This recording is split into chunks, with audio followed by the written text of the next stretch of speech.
गुरुर्ब्रह्मा गुरुर्विष्णुः गुरुर्देवो महेश्वरः गुरुसाक्षात् परब्रह्म तस्मै श्री गुरवे नमः।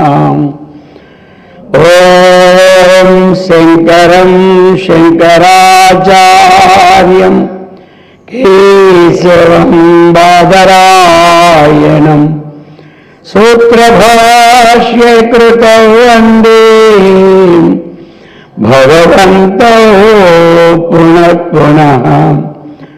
ओम युक्ताहार विकाराय विविक्तस्थलवासिने मलयालयतीन्द्राय ब्रह्मनिष्ठाय ते नमः।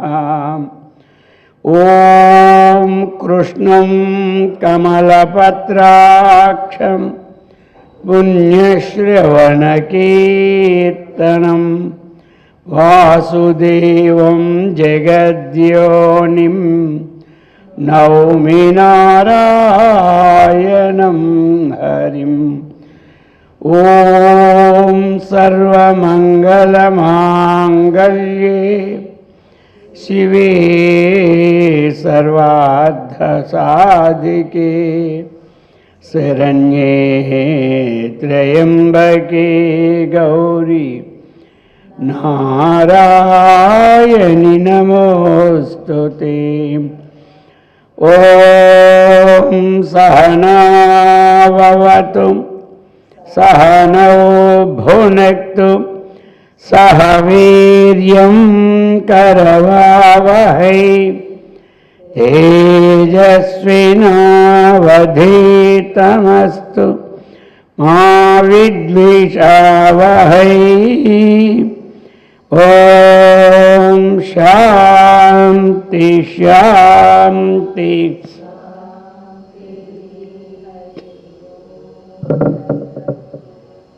भस्माभिषेकामहितकरा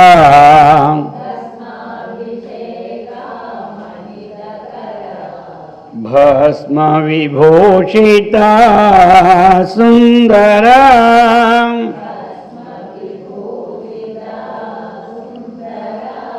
भस्म विभूषिता सुंदरा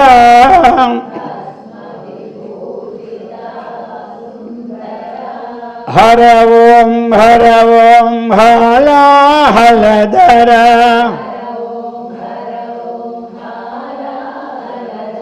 हर ओम हे शिव शंकरा गिरिधर नगधर गौरी मनोहरा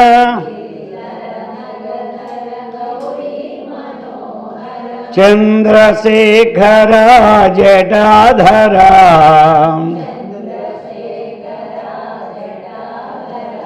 तक धिमि धिमि तक तांडव रूपा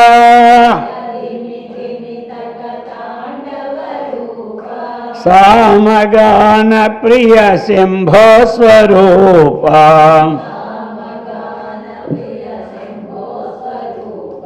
शंभो स्वरूपा सत्य स्वरूपा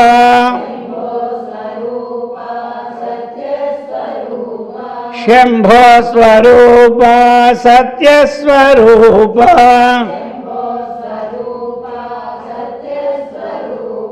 सत्य स्वरूपा हे शिव शंकरा सत्य स्वरूपा हे शिव शंकरा భస్మాభిషేకమహితకరా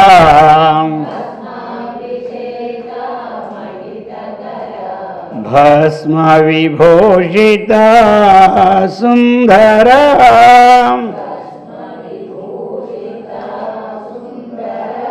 गोपाल कृष्ण भगवान की, सद्गुरु महाराज की, जगदम्ब माता की। हर नमः पार्वती पते हर हर। पवित्रात्म स्वरूपुलगु प्रियात्म बंधुलारा, श्रीमत् शंकराचार्य विरचित शिवानंद लहरी 53వ श्लोकम। कारुण्यामृतवर्षिणं घन विपद्ग्रीष्मच्छिदाकर्मठं विद्यासस्यफलोदयाय सुमनः संसेव्यमिच्छाकृतिं नृत्यद्भक्तमयूरमद्रिनिलयं सिञ्चज्जटामण्डलं शम्भो वाञ्छति नीलकन्धरा सदा त्वां मे मनश्चातकः। कारुण्यामृत वर्षिणं घन विपत्तु ग्रीष्मत् छिदाकर्मठं विद्यासस्य फलोदयाय विद्यासस्य फल उदयाय सुमनसः संसेव्यम् इच्छाकृतिं नृत्यतु भक्तमयूरम् अद्रिनिलयं सिञ्चतु जटामण्डलं शम्भो वाञ्छति नीलकन्धरा सदा त्वां मे मनश्चातकः। శంకరాచార్యుల వారు ఈ విధంగా శివుని మనం ఆయన ఏ విధంగా కొలుసుకుంటున్నారో ఆ విధంగా మనం కొలిసేటప్పుడు ఈ ఆధ్యాత్మికమైనటువంటి జ్ఞానం మనకి కలుగుతుందన్నమాట. ప్రతి ఒక్క శ్లోకంలో ఒక్కొక్కరిని ఒక్కొక్కగా పోల్చి దాని భక్తిభావాన్ని తన్మయత్వం చేసి చక్కగా అందిస్తున్నారు. మరి ఇది ఏమిటంటే ఇందులో శివుని ఎలాగంటే ఒక నీలమేఘంతో పోల్చారన్నమాట. ఇందులో ఆ యొక్క మేఘానికి ఏమిటంటే వర్షం కురవడం స్వభావం. అలాగనే ఈ ప్రకారముగా శివుడికి ఏమిటంటే కరుణామృత వర్షాన్ని కురిపించడం స్వభావం. ఆ విధంగానే ఈ మనస్సును ఒక చేతక పక్షిగా చూశారన్నమాట, భావించారు. చేతక పక్షి ఏం చేస్తుందంటే ఆ వర్షం నీరు ఎప్పుడు వస్తుందా అని చూస్తూ ఉంటుంది. అది ఇదిలో ఉన్నటువంటి భావము. కారుణ్యామృతవర్షిణం. కాబట్టి ఇలాగా ఆ యొక్క పరమశివుడు కరుణామృతి, కారుణ్యం అంటే దయ, జీవకారుణ్యం. అది జీవకారుణ్యం అంటే జీవులు అంతా దయ. చరాచర ప్రాణికోటీనాం కారుణ్యం. అర్థమైంది కదా.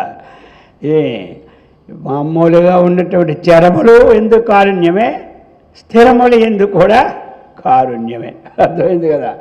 అందుచేత కారుణ్యామృతవర్షిణం హే శంభో అని సంబోధన చేస్తున్నారు. 4వ వాక్యంలో చరణంలో లాస్ట్లో ఉంటుంది శంభో అని. అటువంటి హే శంభో అన్నటువంటి శంభు ఎప్పుడొచ్చినా శబ్దానికి ఎవరైనా అడిగితే ఏం చెప్పాలి?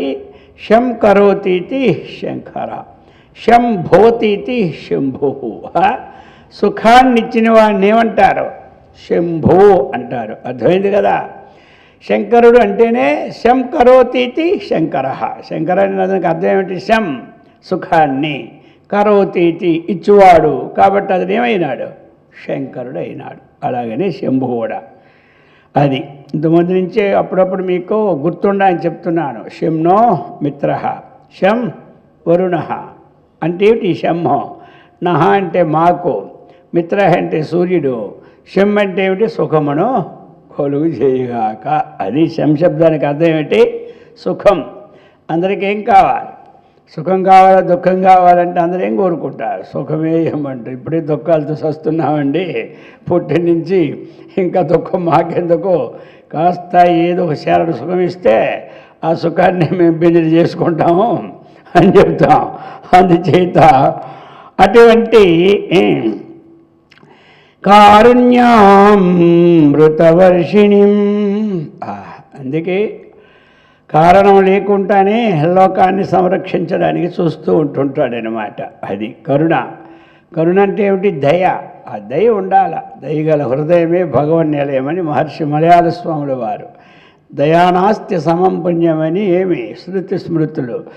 ఈ ప్రకారముగా అటువంటి ఇంకా ఘన విపత్తు గ్రీష్మచ్చిదా చెప్తూ ఉన్నారు. ఇక్కడ ఏమిటి? ఘనం అంటే ఏమిటి? మేఘం అన్నమాట. అటువంటి ఘన విపస్తు ఎలా అంటే ఈ యొక్క గ్రీష్మ ఋతు వచ్చిందనుకోండి, ఈ గ్రీష్మ ఋతు అనేది ఒక విపత్తు అన్నమాట. ఎందుకంటే ఆ గ్రీష్మ ఋతువులో ఎండ ఎక్కువ ఉంటుంది అన్నమాట. ఎండ ఎక్కువ ఉంటుంది. మరి ఆ గ్రీష్మ ఋతువులో ఏమవుతాయి? అన్నీ రాలిపోతాయి. ఈ ఎండకి ఎండిపోయి చెట్లు ఆకులన్నీ కింద రాలిపోతుంటాయి అన్నమాట. అటువంటి గ్రీష్మ ఋతువుని ఏం చేస్తుంది? ఈ యొక్క వర్షం అన్నటువంటిది దాన్ని ఛేదించేస్తుంది అన్నమాట. అటువంటి తాపాన్ని చక్కగా ఛేదించినందుకు కర్మఠం సమర్థవంతమైనటువంటిది. మనకున్నటువంటి పరితాపాలన్నీ పోగొట్టడానికి ఆ ఈశ్వరుని యొక్క కరుణామృత వర్షం అన్నటువంటిది కర్మఠం అంటే సమర్థవంతమైనటువంటిది అనమాట. అది ఎలాగైతే మామూలు ఈ వర్షము గ్రీష్మకాలంలో ఎండలు భరించలేకుండేటప్పుడు వర్షం వచ్చినప్పుడు ఏ విధమైనటువంటిది మనకి చక్కగా హాయిగా ఉంటుందో, అలాగనే మనకి ఈ మానసిక విపత్తులు ఆందోళన ఉన్నప్పుడు ఆ ఈశ్వరునికి కరుణ కలిగినప్పుడు అది కూడా చల్లగా అయిపోతుంది. అది చెప్తున్నారు. ఈ ప్రకారముగా చెప్పి ఇప్పుడేమి విద్యా సస్య ఫలోదయాయ. ఇంకా ఏమిటయ్యా మరి మనకి ఈ కరుణామృత వర్షంతో చేత మనకు కలిగినటువంటిది ఏమిటి? విద్యా సస్య ఫలం. ఏం విద్య అంటే అది మనకి బ్రహ్మ విద్య. ఆ యొక్క కారుణ్యం కలిగినప్పుడు విద్య అంటే జ్ఞానం. ఏ జ్ఞానం?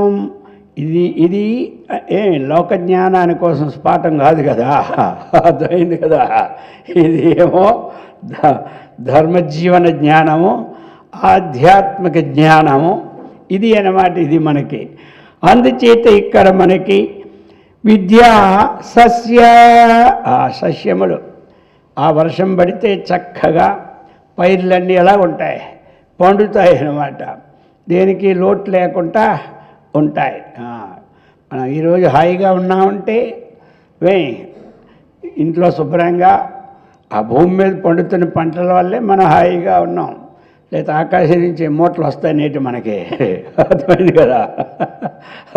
అందుచేత అది ఎలాగైతే సస్య ఫలోదయాయ, సస్యఫలం ఏది ఉంటే ఏ సస్యములైతే ఆ ఫలాలు వస్తూ ఉంటుంటాయి. అలాగనే మనకి ఇక్కడ ఏమిటి? ఇది విద్యా సస్య ఫలోదయాయ. మనకు కావలసింది ఏమిటి? బ్రహ్మజ్ఞానం. ఆ బ్రహ్మజ్ఞానం అనే సస్యం ఏం చేస్తుంది? మనకి చక్కగా ఫలం ఉదయాయ, అది ఉదయించాలి. అది ఎప్పుడైతే ఉదయిస్తుందో ఏమిటి? అన్నీ శాంతి అయిపోతాయి. కోపతాపాలు శాంతి అయిపోతాయి. అలాగనే మనసులోని ఈర్ష్య, ద్వేష, అసూయాలు అన్నటువంటి తప్పింపజేసే ఋతువంతా శాంతి అయిపోతుంది. ఎంతవరకు బ్రహ్మజ్ఞానం కలగలేదో అంతవరకు కూడా మనకి ఏది శాంతి అవ్వదు. అది ఇది కలగాలంటే ఏముండాలి? కారుణ్యామృత వర్షణం, ఆ భగవంతుని యొక్క దయ ఉండాలి. అది అన్నీ మనకి ఆ దయ ఎప్పుడైతే ఆ దయ ఉన్నదో అప్పుడేమవుతుంది మనకి. అందుకే ఈశ్వరానుగ్రహాదీవ పుంసాం అద్వైత వాసన అన్నారు. మనకి ఈ అద్వైత వాసన కలగాలి అంటే ఎలా కలుగుతుంది? దత్తాత్రేయుల వారు ఒక మాట అన్నారు. ఏమిటి? ఆయన దత్తాత్రేయులు అంటే జ్ఞానస్వరూపుడు అనమాట. ఆయన జ్ఞానబోధ అనమాట దత్తాత్రేయ అవతారం. అందుచేత అతనేమన్నాడు? ఈశ్వరానుగ్రహాదీవా, భగవంతుని ఆరాధించిన అనుగ్రహం ద్వారానే మనకి ముందు సద్గుణములన్నీ సంప్రాప్తమై తర్వాత అద్వైత వాసన వస్తుంది. లేక అద్వైత వాసన పుట్టి దుర్గుణాలను పోగొడుతుంది. వెనకైనా ముందైనా పోవాలి, అది చెప్తున్నారు. కాబట్టి ఈ గ్రీష్మమైన అతితాపాన్ని ఛేదించుటకు ఏమిటి? కర్మటం సమర్థమైనటువంటిది. ఇంకా ఏమిటి? విద్యా సస్య, విద్య అనే పైరు. దీనికి ఏమిటి? ఫలోదయం. ఏం ఫలోదయం? బ్రహ్మానంద అనుభవమే మనకు ఫలం. మనకి ఇప్పుడు వర్షం, దయామృత వర్షం ద్వారా మనకేమి లాభం కావాలి? బ్రహ్మానంద అమృతం. ఎన్ని ఆనందాల కంటే గొప్ప ఆనందాన్ని ఏమంటారు? అది బ్రహ్మ విద్యకొట్టు గొప్ప, ఇంకేమీ లేదు. అర్థమైంది కదా? ఇదేనే అనుకుంటా, నేనే బ్రహ్మ అంటే ఏదో అనుకున్నాను అంతే. బృహత్వాత్ ఇది బ్రహ్మ. ఉత్పత్తి అర్థంలో ఏమొచ్చింది? బృహత్వాత్, అన్నిటికంటే గొప్పది కాబట్టి దీన్ని ఏమంటారు? అది ఇక్కడ పిపీలక నుంచి అక్కడ చతుర్ముఖ దేవుడు వరకు ఆనందించే అనుభవాలన్నీ సముద్రంలో ఒక నీటి బొద్దుతో సమానం. అర్థమైంది కదా? ఇక బ్రహ్మానందం మహాసముద్రం. అది కావాలి. అది కావాలంటే ఏంటి? భగవంతుని యొక్క అనుగ్రహానికి మనం. అందుకే కదా మొట్టమొదట ఏదో భజన, ఒక పూజ, ఒక జపము, ఒక ధ్యానము, ఇవన్నీ దేనికోసమో? ఆ దైవానుగ్రహంతో ఈ ఆత్మజ్ఞానము కలగడానికి. అర్థమైంది కదా? అది ఉండాలి. నది దాటాలంటే నావ ఉండాలి. అలాగనే మన ఈ సంసార సముద్రం దాటాలి అంటే ఈ జ్ఞానం అనే వాడ ఉండాలి. సర్వం జ్ఞాన ప్లవేనైవ వృజినం సంతరిష్యసి అన్నాడు. అర్థమైంది కదా? జ్ఞానం అనే వాడ ద్వారా ఈ సంసార సాగరం అనే పాప సముద్రాన్ని మనం సులభంగా దాటిపోతున్నామని భగవద్గీత కూడా చెప్పింది. అందుచేత అది చెప్తున్నారు. విద్యాసస్య ఫలోదయాయ, ఆ బ్రహ్మానందము ఉత్పన్నము కొరకు మనకి ఆ భగవంతుని ఆశ్రయించాలి. ఇంకా ఎలాంటిది? ఆ యొక్క పరమేశ్వరుడు సుమనస సంసేవ్యం. సుమనస, సుమనస అంటే సుమన శబ్దం దేవతలకు ఉంది కాబట్టి దేవతల చేతను సేవింపదగినవాడు. అలాగనే సుమనః, మంచి మనస్సు గలవారు, యుక్తాయుక్త విచక్షణ జ్ఞానంతో కూడిన వారిని, చక్కగా ఆత్మజ్ఞానం కలిగిన వారిని ఏమంటారు? పండితులు అంటారు. సుమనస్సులు అంటే పండితులు. మంచి మనస్సు గలవారిని ఏమంటారు? పండితులు అంటారు. చదువుకునే పండితులు వేరు, మంచి మనసు కలిగే పండితులు వేరు. అందుకనే అశోచ్యానన్వశోచస్వం ప్రజ్ఞావాదాంచ భాషసే గతాసు నగతాసుంచ నాను శోచంతి. అది ఆ మొక్క కోసం ఆ శ్లోకం చదవడు. ఇప్పుడు ఇంకేమీ లే. అక్కడ శంకరాచార్య భాష్యంలో పండితాహ అంటే ఏమి రాశారు? చక్కగా ఆత్మవిషయక బుద్ధి యస్య, ఎవనికి అస్థి ఉన్నదో సహా పండిత. ఆత్మవిషయకం బుద్ధి ఉండాలి. ఆ ఆత్మవిషయం అనేది అదే ముఖ్యంగా జీవితంలో తెలుసుకోవాల్సింది. ఆ ఆత్మని నేను అన్నటువంటి బుద్ధి ఎవడికొందో వాడు పండితుడు. వాడు స్కూల్లోకి వెళ్ళినా పండితుడే, వెళ్ళకపోయినా పండితుడే. చదువు అక్షరం లేకపోయినా వాడు నిరక్షర కుక్షి అయినా వాడే స్వేక్షర, మంచి కడుపు నిండా అక్షరం ఉన్నవాడట. అర్థమైందే? పొట్ట చెబితే వీడికి ఒక అక్షరం కూడా లేదంటారు కదా మన వాళ్ళు. దానికి ఏమిటి సంస్కృతులు నిరక్షర కుక్షి అంటారనమాట. అయితే ఈయన ఏమంటాడంటే అక్షర స్వరూపమైన పరబ్రహ్మ ఒకటి ఉంటే తెలుసుకుంటే అది నిరక్షర కాదు, శేక్షర అంటే అక్షరములతో కూడినటువంటి కడుపాట. అందుచేత అటువంటి పండిత శబ్దానికి ఏమిటి అది. మరి అదే పొలంలోనైతే ఏమిటి, అది కర్షకుల చేత ఆశ్రయింపదగుతుంది. పండిన పంట ఎప్పుడైతే పండిందో ఆ పండడానికి ఏం చేయాలి, వాళ్ళు పనులందరూ ఆ పనులు చేయాలి. ఈ పంట పండాలంటే ఏం చేయాలి, జ్ఞానాన్ని ఆశ్రయించాలి. జ్ఞానాన్ని ఆశ్రయిస్తే ఇవి బ్రహ్మజ్ఞాన ఫలాలు పోయేమే మనకి కలుగుతాయి, జ్ఞానాన్ని ఆశ్రయిస్తే. అలాగనే మరి దానికి ఆశ్రయించినప్పుడు కర్మఫలము, దానికి కావాల్సిన ఫలం అది కలుగుతుంది. ఆ విధంగా ఇచ్ఛాకృతి.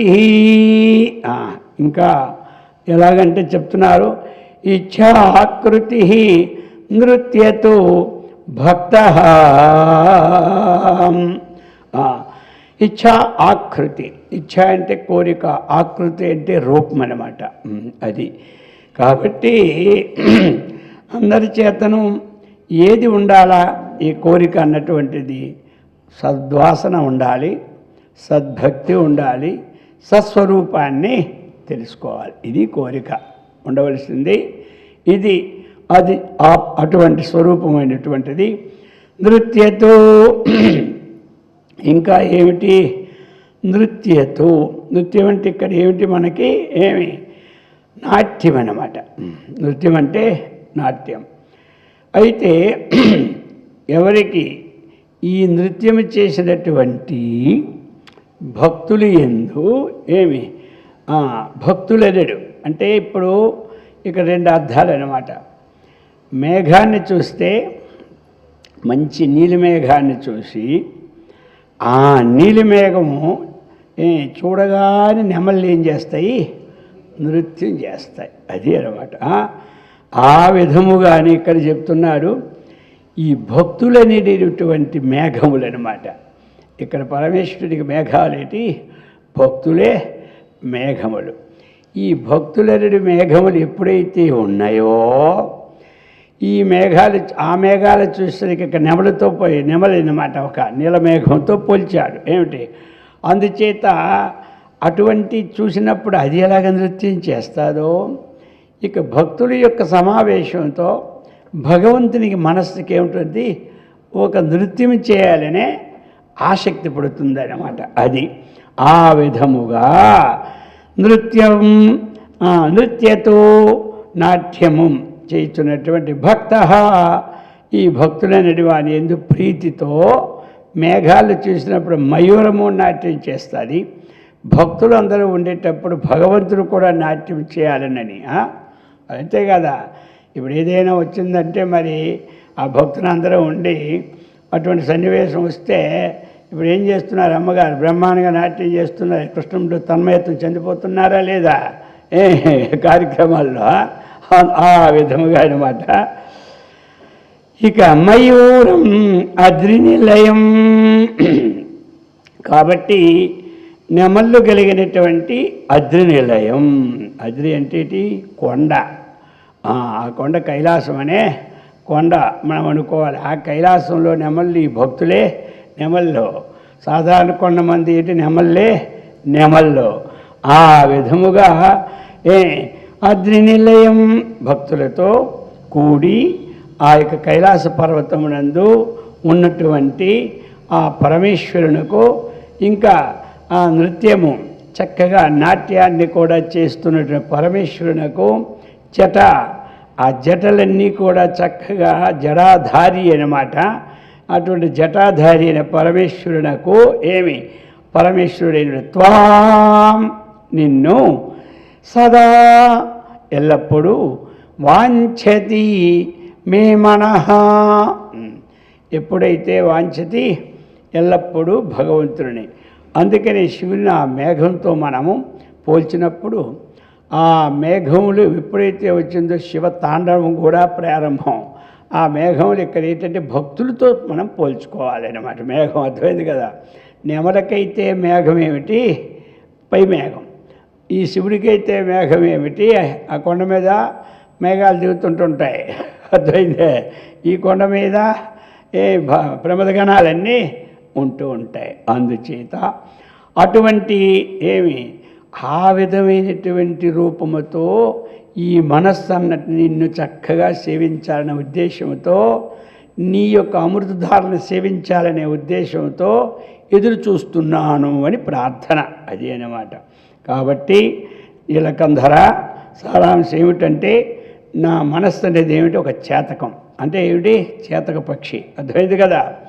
ఇది నీలమేఘం వల్లే ఏం చేస్తుంది, అది ఆ మేఘము ఎప్పుడు వర్షం వస్తుందా అని చేతక పక్షి చూస్తూ ఉంటుంటుంది. అది కింద వాటర్ తాగదు కదా, భూమి మీద పడిన చుక్క సావాలి కానీ నీరు తాగదు ఎప్పుడు కూడా, అర్థమైతే. మనం ఏదో ఒకటి తాగుతాం, చచ్చిపోతున్నాం కదని, అదేం తాగదు. అలాగా నా మనస్సునే చేతక పక్షి నిన్ను దర్శింపడానికి చూస్తూ ఉన్నది. ఆ చేతక పక్షి వర్షము నీరుని చూస్తూ ఉంది. నా మనస్సునే చేతక పక్షి నిన్నెప్పుడు దర్శనం చేద్దామా అని చూస్తూ ఉన్నది. మేఘం ఏం చేస్తుంది, జలాన్ని వర్షిస్తుంది. మరి నీవేం చేస్తావు, దయామృత వర్షాన్ని కురిపిస్తావు. ఇక అది మేఘం ఏం చేస్తుంది, గ్రీష్మతాపాన్ని చక్కగా తీసిపారేస్తుంది. ఏమంటారు, అది సారాంశం అన్నమాట. మరి మీరేం చేస్తారు, ఈ మానవులకు ఉన్నటువంటి సంతాపాల తాపాన్ని అంతా, సంతాపమే తాపం, సమ్యక్ తాపం సంతాపం. తాపం అంటే దుఃఖం, అటువంటి దుఃఖాలను తీసేస్తాడు. అదేం చేస్తుంది, ఆ యొక్క మేఘము పర్జన్యాదన్న సంభవ. పర్జన్యం వల్ల ఏమిటి, అన్నమని భగవంతుడు చెప్పాడు కదా, పర్జన్యాత్ అన్న సంభవ అది. కాబట్టి అవి సస్యాలను పండిస్తుంది ఆ మేఘం. మరి మీరేం చేస్తూ ఉన్నారు, మేఘరూపంలో శివుడు మాకు చక్కగా ఈ బ్రహ్మ విద్య అన్నటువంటిది బ్రహ్మానందం అనుభవం ఫలాలని మీరిస్తూ ఉన్నారు. కాబట్టి మరి దేవతలు పండితులు నిన్ను ఏం చేస్తున్నారు, స్తుతిస్తూ ఉన్నారు. అలాగే కర్షకులు ఏం చేస్తారు, ఎప్పుడు మేఘం వస్తుందా, ఎప్పుడు వాన పడుతుందా, ఎప్పుడు నీళ్ళు దున్నుతామని వీళ్ళు చూస్తూ ఉంటుంటారు, అర్థమైంది కదా. వాళ్ళు ఏం చేస్తారు, మేఘం లేకపోతే ఏం చేస్తామంటే పంటలు ఉండవు కదా, అందుకని ఆ మేఘాల కోసం కప్పల సంబరం అని చేస్తూనే ఉంటుంటారు. చాలా దగ్గరలో కప్ప సంబరం అని పూర్వం చేసేవారు అనమాట. ఇప్పుడు కొంతమంది కార్షణీయ యాగం చేస్తుంటారు మేఘాల కోసం. అందుకనే ఈ కర్షకులందరూ ఎప్పుడు మీకోసం వాళ్ళు చూస్తారు. మేమేం చేస్తాము, మేమందరం కూడా మేము నిన్ను స్తుతిస్తాం. ఆ బ్రహ్మానంద మన ఫలాన్ని విజ్ఞానాన్ని మాకు ఇమ్మని మేము స్తుతిస్తాం, వాళ్ళ పంటలు ఇమ్మని వాళ్ళు స్తుతిస్తారు. అలాగనే మయూరైన మేఘాలు, నల్ల మేఘాలు చూసి ఏం చేస్తాయి, అవి నాట్యాన్ని చేస్తాయి. మయూరైన నల్ల మేఘాలను చూసి ఇవన్నీ ఏం చేస్తాయి, మయూరం అంటే నెమలి, నాట్యం చేస్తాయి. మరి అలాగనే నీవేం చేస్తావు, ఆ కైలాస పర్వతం మీద నాట్యాన్ని చేస్తూ ఉంటావు, అర్థమైందా. అది మేఘుడు కాబట్టి ఈ ప్రకారముగా అందరి కోరికలను తీరుస్తూ ఉంటాం అన్నటువంటిది ఇందులో ఉన్నటువంటి సారాంశం. ఫైనల్గా 53 అయిపోయింది. 54 సంధ్యాఘర్మదినాత్యయో హరికరాఘాత ప్రభూతానక ధ్వాన్నో వారిదగర్జితం దివిషదాం దృష్టిచ్యతా చంచల భక్తానాం పరితోష భాస్పవితతిర్వృష్టిర్మయూరీ శివాం యస్మిన్నుజ్వలతాండవం విజయతే తం నీలకంఠం భజే. అటువంటి నీలకంఠాన్ని నేను చక్కగా భజిస్తానంటున్నాడు. సంధ్యా ఘర్మదినాత్యయ హరికరాఘాత ప్రభూతానక ధ్వాన వారిద గర్జితం దివిషదాం దృష్టిచ్చ చటా చంచలాం భక్తానాం పరితోష భాస్మ వితతి వృష్టి మయూరీ శివాం యస్మిన్ ఉజ్వల తాండవం విజయతే తం నీలకంఠం భజే. ఏం చెప్తున్నారంటే సాయంకాల సమయంలో శివుడికి తాండవం ఆడడం మహా ఇష్టమైన మాట. అందుకనే శివతాండవం కొంతమంది సాయంకాలం చదువుతూ ఉంటుంటారు అక్కడక్కడ. అందుకని అలాగని మరి ఇప్పుడు సాయంకాలే ఘర్మదినాత్యయ. ఘర్మది అంటే ఘర్మదిన అంటే ఏమిటి? వర్షారంభ కాలం అని అర్థమన్నమాట. వర్షాలు ఉద్భవించే కాలాన్ని ఏమంటారు? ఘర్మదినము అంటారు. అటువంటి సాయంకాలము వర్షారంభ కాలముగను హరి. మరి ఏదైనా ఒక నాట్యం చేస్తే ఏముండాలి? ధ్వనులు ఉండాలి. అవి ధ్వనులు ఉండాలి. అలాగనే ఇక్కడ ఏమిటి అంటే చెప్తూ ఉన్నారు, ఇక్కడ ఉరుములే ధ్వని అన్నమాట ఒకటి. ఇంకోటి ఏమి ధ్వని? అది ఎలాంటి ఉరుమా ఉరి ధ్వని అది చెప్తూ ఉన్నారు అనమాట ఇక్కడ మనకి. హరి ఏమి? కర ఆఘాత ప్రభూత ఆనకధ్వాన ధ్వని.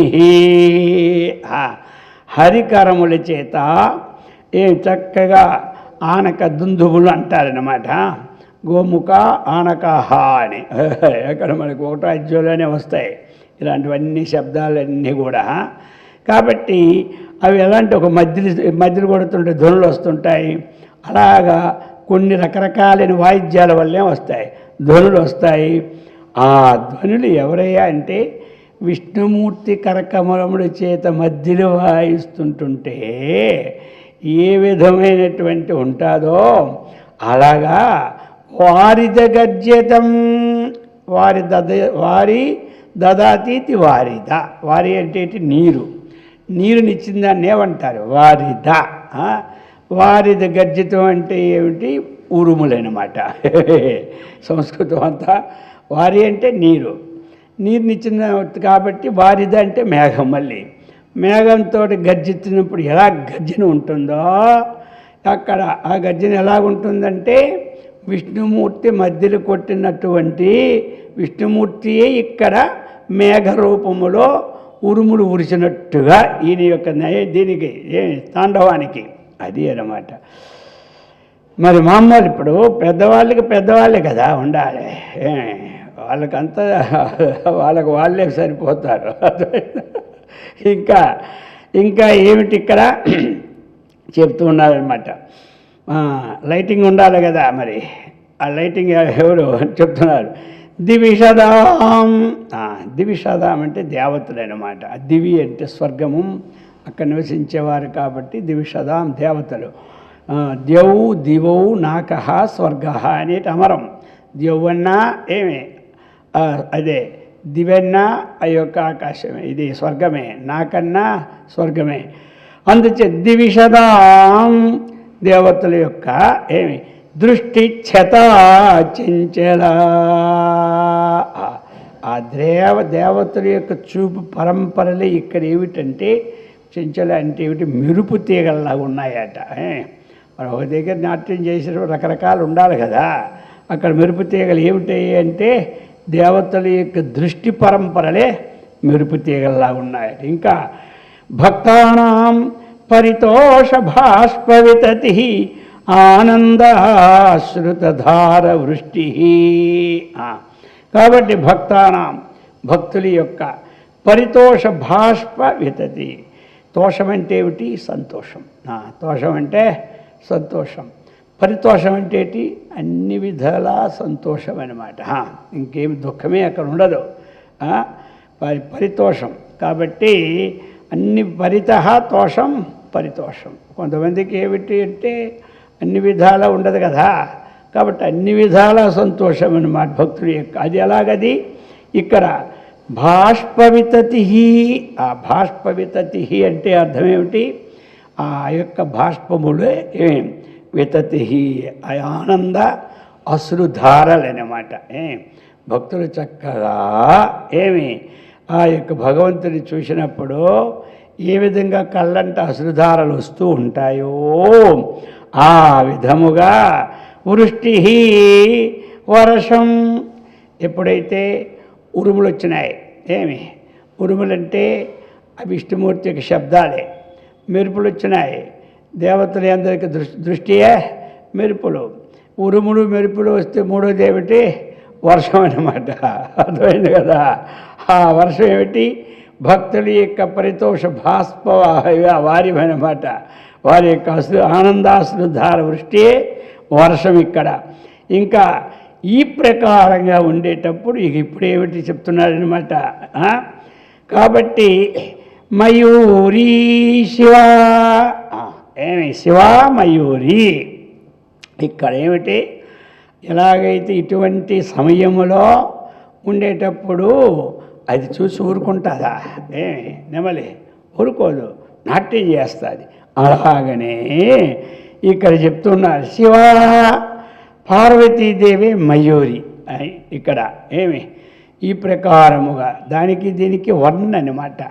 ఆ నెమలి ఎలాగైతే ఆ యొక్క మేఘాలతో చక్కనైనటువంటి నాట్యం చేస్తుందో ఇక్కడ ఈ శివుడు కూడా ఈ విధంగా నాట్యం చేస్తున్న వర్ణన.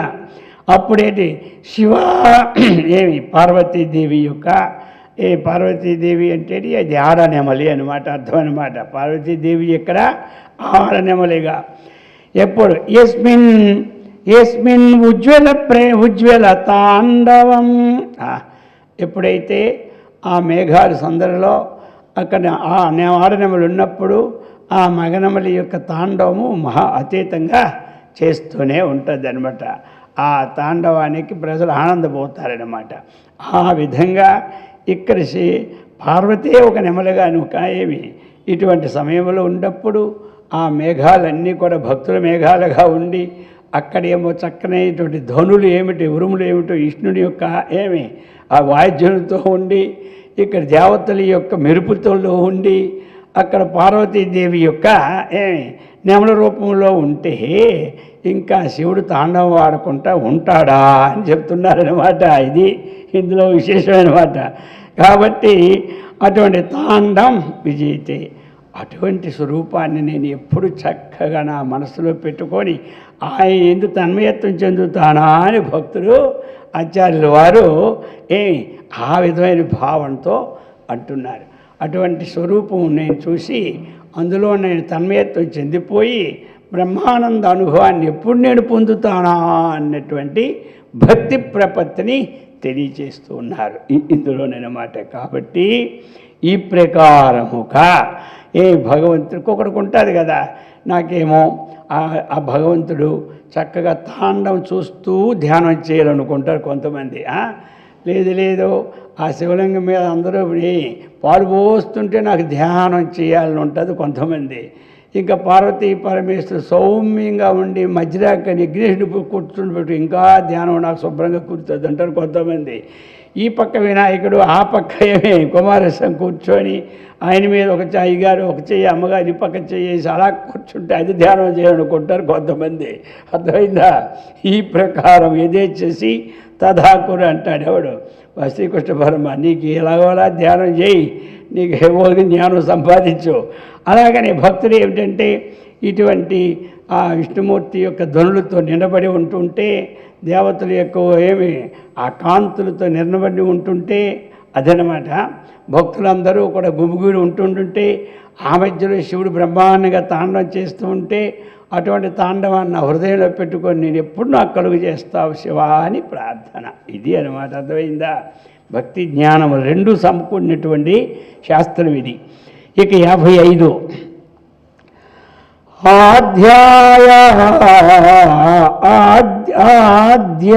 ఆధ్యాయామిత తేజసే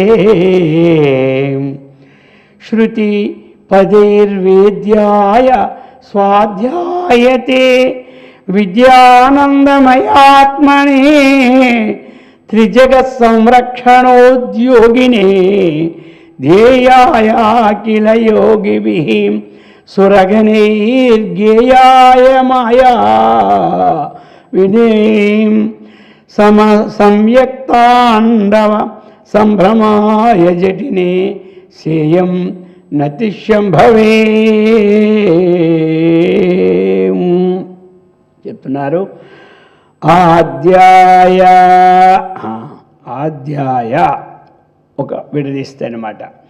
తర్వాత అది కలిపితే అమిత తేజసే, ఆద్యాయ ప్లస్ అమిత తేజసే, ఆద్యాయ అమిత తేజసే అని శృతి పదై వేద్యాయాం స్వాధ్యాయాతే విద్యానందమయ ఆత్మనే త్రిజగ సంరక్షణ ఉద్యోగినే ధ్యేయాయ అఖిల యోగిభిః సురగణైః గేయాయ మాయావినే సమ్యక్తాండవ సంభ్రమాయ జటినే సేయం నతిశంభవే. ఇప్పుడు ఈ ప్రకారముగా కల శివుడిని నేను నమస్కారం చేస్తున్నానని శంకరాచార్యులు వారు చక్కగా ప్రార్థిస్తూ ఉన్నారన్నమాట. ఆయన ఇదంతా ఆయన చేసింది కదా స్తోత్రం. శంకరాచార్య సౌందర్యహరి ఆయన చేసిందే, శివానందలహరి ఆయన చేసిందే. ఆయనకేది భేదం లేదు.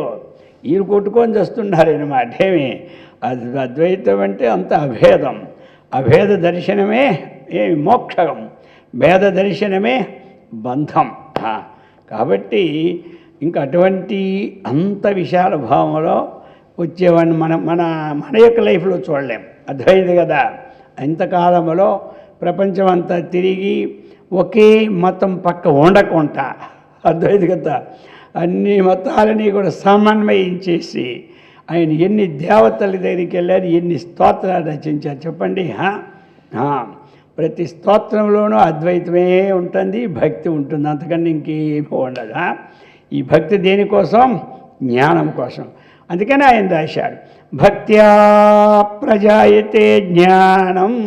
అది వేదాంత డిండిమలో కర్మణ జాయితే భక్తి, భక్త్యా ప్రజాయితే జ్ఞానం, జ్ఞానాన్ముక్తి ఇది వేదాంత డిండిమ. కర్మాణి చిత్తశుద్ధ్యర్థం ఐకాగ్ర్యార్థం ఉపాసన మోక్షార్థం బ్రహ్మ విజ్ఞానం ఇది వేదాంత డిండిమ. కొట్టి పారేశారు కదా.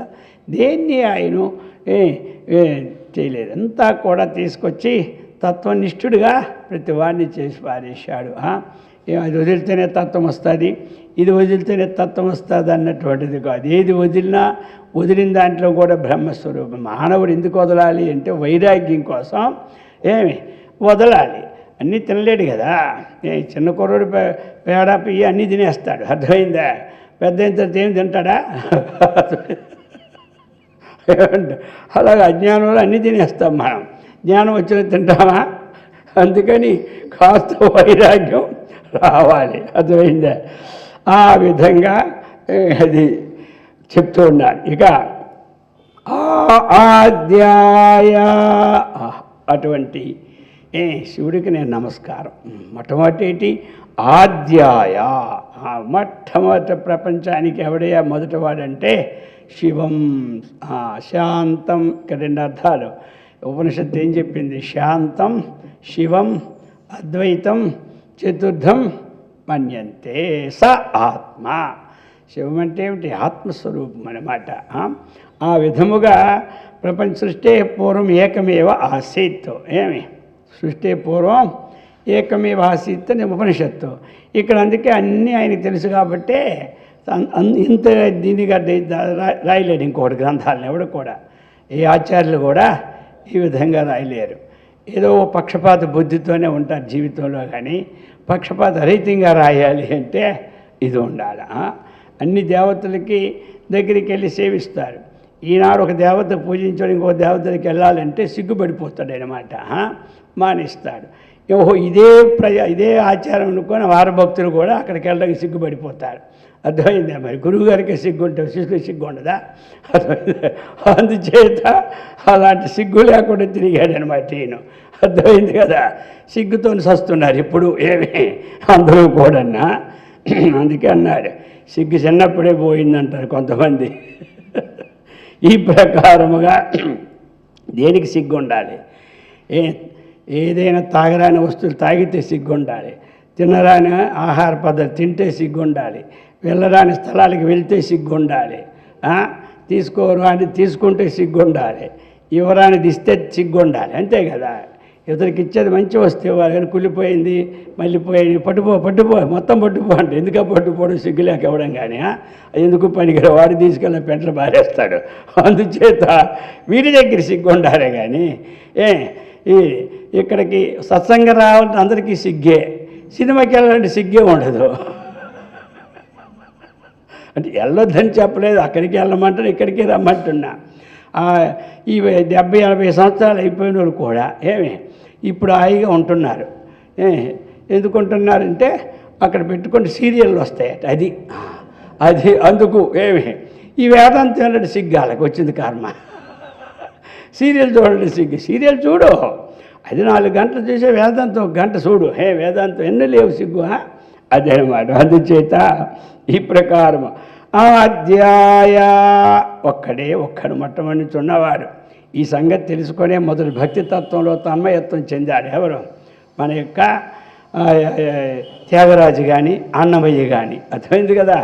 వాళ్ళంతా భక్తిలో ములిగి ఎలా వచ్చాయండి మరి వేదాంత పద్యాలకి ఎలా వచ్చాయి? అది అన్నమాట. అందుచేత ఆయన చెప్పేశాడు, ఏది లేదురా మొత్తం లోకంలో, రండిరా నాతో పాడండిరా మీరని చెప్పి బ్రహ్మం ఒక్కటే బ్రహ్మం ఒక్కటే తందనాను తాను. అది మామూలు అనుకోండి, కొంచెం అట్రాక్షన్ 10 మందికి ఉండాలి కదా, అది అనమాట. అందుచేత ఆధ్యాయ ప్రపంచానికి మొట్టమొదటి వాడవయ్యా. అమిత తేజసే, నీ దగ్గర ఏ తేజస్సు పనికిరాదు. మితం అంటే ఏమిటి? ఒక లెక్కలో ఉంటుంది. కొంచెం మితంగా తినవయ్యా, అరే బాబు మితంగా వడ్డించరా అంటాడు. ఎందుకంటే ఉండవు తక్కువ ఉన్నాయి వాళ్ళు మితంగా వడ్డించమంటాడు. అలాగే లేకపోతే కూర తక్కువ ఉంటే మితంగా అంటారు లేదా? ఇదే అలాగనే తేజస్సు కూడా ఒక మితం కాదు, అది అమితమైన మాట. కోటి సూర్యప్రభా మానసంపై వెలుగొందుతున్నది తేజస్సు అంతది. విశ్వరూపంలో రాస్తాడు కదా, విశ్వరూప సందర్శన యోగంలో. అందుచేత ఇక్కడ అమిత తేజసే, మంచి తేజో సంపన్నుడ శివుని కొరకు నేను నమస్కరిస్తున్నాను. ఇంకా ఎలాగా? శృతి పదైకి వేద్యాయ, అతడు ఏమిటంటే శృతి పదములన్నమాట. శృతి అన్నటువంటిది వేదం. ఆ వేద పదముల చేత వేద్య. ఇప్పుడు నమ్మకం చదువుతారు, ఏం చెబుతుంది? పరమాత్మ వర్ణనే. చమకం పరమాత్మ వర్ణనే, పురుషోక్తం పరమాత్మ వర్ణనే, శ్రీ సూక్తం పరమాత్మ వర్ణనే, మా మంత్రపుష్పం పరమాత్మ వర్ణనే, లలితా శాస్త్రం పరమాత్మ వర్ణనే, విష్ణు శాస్త్రం పరమాత్మ వర్ణనే. ఈడు కొట్టుకొని వస్తున్నారు శివుడు శివశాస్త్రం నేను, విష్ణు శాస్త్రం నువ్వని. ఆయన్ని చెప్పింది అదే, అర్థమైందే. అందులో కూడా ఇంకా మనకేటి శృతి శిరోభాగై ఇంతమంది చెప్పుకున్నాం మనం ఒక శ్లోకంలో. అంటే శృతిశరమైనటువంటి వేదాంతం ఉపనిషత్తుల ద్వారా వేద్యాయ, చక్కగా అతడు మనకి ఈశావాస్యమిదగం సర్వం, అలాగనే యస్మిన్ సర్వాణి భూతాన్ ఆత్మైవ భూద్విజానత సర్వభూత స్థితం యో మాం భజత్వేకత్వమాస్థితః. ఈ విధంగా ఆనందో బ్రహ్మేతి విజానాత్. ఇటువంటి శృతి పదైహి వేద్యాయ తెలుసుకోదు. ఇంకా స్వాధ్యాయ, ఇంకా మరి ఇప్పుడు శృతి పదములతో తెలియడానికి అందరికీ అవదు, అందుకనే స్వాధ్యాయం పెట్టారు. అర్థమైంది కదా. చక్కగా పారాయణలో పెట్టి అదొక దేవతను పెట్టి ఆ దేవత దగ్గర స్వాధ్యాయము బాగా చేస్తూ ఉంటుంటే అటువంటి దేవతలన్నిటినీ ఉపాసన చేసుకుంటూ భక్తిని పెంచుకుంటూ తత్వాన్ని తెలుసుకోవడానికి అందుకు 2 పదాలు ఇక్కడ. అటువంటి ద్వేరూపే వాసుదేవస్య, భగవద్ 2 రూపాలు. ఒకటికేమో ఆయనే వచ్చి పోతాడు లోకానికి, ఇక ఏమి చెప్పేస్తాడు, ఎవడైతే ఈ రూపాన్ని చక్కగా చూసి అర్చిస్తాడో వాడికి సకల ఐశ్వర్యాలు కలుగుగాక, భక్తి జ్ఞానాలు అభివృద్ధి చెందుగాక అని. ఆయన పోతే అప్పుడు ఆ మూర్తిని పెట్టుకొని మనం ఏం చేస్తాం, చేస్తూ అంటుంటాం. అర్థమైంది కదా. ఆ విధంగా అది 2 ఒకటి స్వాధ్యాయం. ఆ మూర్తిని చేస్తున్నటువంటి దాంట్లో విచారణ చేస్తే మనకు చక్కగా తత్వం తెలిసిపోద్ది. ఏదైనా పర్లేదు, ఏదైనా దాని విచారణలో దాని తాత్పర్యం చదివితే తత్వమే, ఇంక అంతకన్నా ఎక్కువ లేదు. అది అందరికీ తెలియదు కదా ఇందులో ఉందని. ఏం తెలుస్తుంది? తన ఇంటి కిందే ఉన్నది నిధి, కానీ వాళ్ళకి తెలియదు, దరిద్రాన్ని అనుభవిస్తూ ఉన్నారు. వచ్చింది గొడవ. వారి స్నేహితులు వచ్చారు, వాడికి అన్నీ తెలుసు అన్నమాట. ఒరే ఎందుకురా దరిద్రం అప్పులపాలు అయిపోయినావో అని చెప్పి ఒట్టక్కుని చూశాడు. అక్కడ చూసేసరికల్లా ఇక్కడ తోవ అన్నాడు. తవ్వేసరికి ఇది మొత్తం వజ్రాలు ఇంతంత గనులు అనమాట కింద పెట్టేశారు. ఇక తోడుకో ఇంకా ఆడి మనవలు వాళ్ళు వాళ్ళు వాళ్ళు బాబు అలాగని మన లోపటే ఉంది గని, ఏమి ఆ చిదాత్మ స్వరూప పరమాత్మ గని. ఈ గని వదిలి అక్కడికో పోతున్నాం మనం, అది అనమాట. అందుచేత విద్యానందమయాత్మని, విద్యానందం, విద్య అంటే ఏమిటి మనకి ఆ యొక్క జ్ఞానం. విద్య అంటే జ్ఞానం, జ్ఞానానందమయం దేవం. కాబట్టి ఏ జ్ఞానం? విద్య, బ్రహ్మ విద్యానందమయాత్మనే. ఎప్పుడు కూడా పరబ్రహ్మస్వరూపంలో ఉన్నటువంటి శివుని కొరకు నేను నమస్కారం చేస్తున్నాను. త్రిగ సంరక్షణ ఉద్యోగిన, ఇంకెలాంటి వాడిని నమస్కారం చేస్తున్నాను నేను? మనకైతే ఉద్యోగం ఒక ఆఫీస్ అంతే, అర్థమైందా? ఇంకా ఆఫీస్ తప్పితే ఇంకో ఉద్యోగం ఉంది. మనకి ఇల్లు ఆఫీస్ ఇంతే వ్యవహారం. అర్థమైంది? ఆయనకి అలా కాదన్నమాట. ఆయన ఉద్యోగం ఏం చెప్పాడు తెలుసా? త్రిజగత్ సంరక్షణ. ఈ 3 లోకాలు, స్వర్గలోకాలు, పాతాళ లోకాలు, మధ్య మహాభారతం, భూలోకం అన్నమాట. అర్థమైందా? కిందకెళ్తే మనతో కలుపుకొని 7 లోకాలు, పైకి వెళ్తే మన విడిచిపెట్టి 7 లోకాలు. ఈ మధ్యలో ఉన్నామంటే మనం, అందుకే ఈ భారతం మనక. అందుచేత ఈ యొక్క 3 లోకాలని సంరక్షించిన ఉద్యోగిన, ఆయనకే సంరక్షణ ఉద్యోగిన, సంరక్షించడమే ఉద్యోగం. ఆయన సంరక్షిస్తూనే ఉంటుంటాడు. ఏమి కానీ మన కర్మ కదా వచ్చింది గొడవ. అన్నీ ఇచ్చారండి, ఇంటికి పాలు ఉన్నాయి, ఇంటికి పాలు ఉన్నాయి, గ్లాసులు మరపెట్టి ఇచ్చారా? పక్కన చూసుకో ఇలాగ అన్నాడు, ఇది కింద పడిపోయాడు. ఇప్పుడు ఎవరు తప్పది? ఇచ్చిన వాళ్ళు ఇంట్లోలే, మళ్ళీ పాలు అయిపోయినాయి. ఇప్పుడు ఇంక వర్షం ఎక్కడికి వెళ్తాం పాలకి? వర్షంతో వచ్చి తినడు పోడు పోడు. ఇక ఇప్పుడు ఏమిటి మరి? అయిపోయాయి. అక్కడ పెట్టాడు, అటు వెళ్ళాడు, పిల్లి తాగేసింది. ఇప్పుడేం చేయాలి? అందుచేత ఏదో ఒకటి దాన్ని దొరికిన దాంతో మనం ఉన్నది పోయింది. ఇదన్నీ భగవంతుడా, నువ్వు పిల్లిని చూడలేవా? ఏమి నా చెయ్యిని చూడలేవా? ఇది కూడా చూడాలా? ఇది దొంపదేగా. ఆ పిల్లి వస్తే ఆ పని తెలీదా? నువ్వు అన్నీ సంరక్షిస్తావు కదా. అది అలా కాదనమాట. కొన్ని నీకు ఇచ్చాడు తెలివితేటలు, బుద్ధి. నా కుక్క పందులంటే అది వేరే. మన్నెందుకు పుట్టించాడు? నీకు స్వయంగా నేర్చుకొని విజ్ఞానం ఉందని పుట్టించి మళ్ళీ ఆయన మీదే మనం పాడుతుంటాం అనమాట. దూపదీపాలన్నీ ఈ దూపం వేస్తాం, ఆ దూపం 2 దూపాలు మనం ఆయనకి వేస్తూనే ఉంటాం. కాబట్టి ఉద్యోగిన ధ్యేయాయ అఖిల యోగిభి సురగణాయ, ధ్యేయాయ ధ్యాత్మ యోగ్యం ధ్యేయం, ధ్యానించడానికి యోగ్యమైనటువంటి ఆ పరమశివునికో నమస్కారం. అటువంటి వాడికి ఎందుకు ధ్యేయాయ. ఇక సురగణై గేయాయ, సురగణముల చేత చక్కగా ఏమిటి గానము చేస్తూ ఉంటాడు. సురగణాలన్నీ ఆ పరమేశ్వరికి ఏం చేస్తాయి? గానం చేస్తాయి అన్నమాట. అలాగా ఆ ప్రకారముగా మాయావినే శక్తి స్వరూపమైనటువంటి ఆ యొక్క ఉదయం అంతా వచ్చింది కదా మాయా. మాయను ఆధారం చేసుకొని లోకాన్ని నడుపుతున్నాడు. కాబట్టి చిచ్చక్తి స్వరూపమైనటువంటి చేతనా స్వరూప విశేషమైన జగత్తుని సృష్టించిన వాడా అని అర్థమైనమాట. కాబట్టి అటువంటి సమ్యక్ తాండవ సంభ్రమాయ. అబ్బా నువ్వు ఏంటంటే ఎవరికైనా సరే ఒక యాత్రకి వెళ్ళాలంటే ఎంత సరదాగా ఉంటుందో వెళ్ళేటప్పుడు, అర్థమైంది కదా. అలాగనే మరి ఏదైనా కోట బియ్యం ఇస్తున్నారంటే ఎంత సంబరంగా ఉంటుందో, గబగబా అయిపోతాయని భయం అనమాట. అర్థమైంది? గబగబా నెల పెన్షన్లు ఇస్తున్నారు కదా, ఒక మధ్యన అయిపోతే మళ్ళీ నెలకి ఇస్తారెవరని అంత సంభ్రమ తుట్టిపోతాయి అనమాట. అలాగనే నువ్వు తాండవంలో వెళ్ళాలంటే ఎంత సంభ్రమం పెడతావో తెలుసా? నువ్వంత సంభ్రమం అయిపోతావన్నమాట. సమ్యక్ భ్రమ సంభ్రమ. భ్రమ అంటే మనకి ఇక్కడ ఏమి తోచదనమాట. అది ఏమిటోనండి, ఇప్పుడే అన్నీ ఒకసారి వచ్చేసాయి కాబట్టి నాకేమీ తోచండి, తొందరగా ఏ సర్దాలో తెలియలేదు, మీ ముగ్గురు వచ్చి పాప బ్యాంక్ సర్దేంది అంటారు. అర్థమైంది కదా. ఇప్పుడు అమెరికా వెళ్ళాలి, టైం అయిపోయింది, ఇంక ప్లేట్కి పోవాలి, ఇంట్లో వాళ్ళందరినీ సంబరం పెడతారు అన్నమాట, తొందరగా సర్దండి అని. అలాగా ఈయన ఏమిటంటే తాండవంకి వెళ్ళాలంటే తొందరగా పోతాడు. అటువంటి స్వరూపం గలటువంటి జటాధారికి అది చెప్తూ ఉన్నారు. కాబట్టి సా ఇయం నతి శంభవే, అటువంటి శంభవేంటిది చక్కని సుఖాన్ని ఇచ్చినటువంటి ఆ పరమేశ్వరునికి సా ఇయం నతి, ఇదే నా నమస్కారము అంటే ఇన్ని విశేషములతో కూడినవాడు ఆ పరమశివుడు. అందుచేత మరి అటువంటి భగవంతుని చక్కగా ఈ విశేషణాలన్నీ కూడా మనం ఒకసారి చదువుకుంటే మనస్సు ప్రశాంతమైనటువంటి బాగా కలుగుతుంది. ఒకసారి పట్టుకోదు కదా, ఏదైనా ఒక 4 సార్లు చదువుకుంటూ ఉండాలి. చదువుతూ ఉంటుంటే మళ్ళీ అది మననం, మన శ్రవణం మననం, మళ్ళీ మనం చూస్తే మరణం అన్నమాట, లేకపోతే శ్రవణం అన్నమాట, ఇంతే.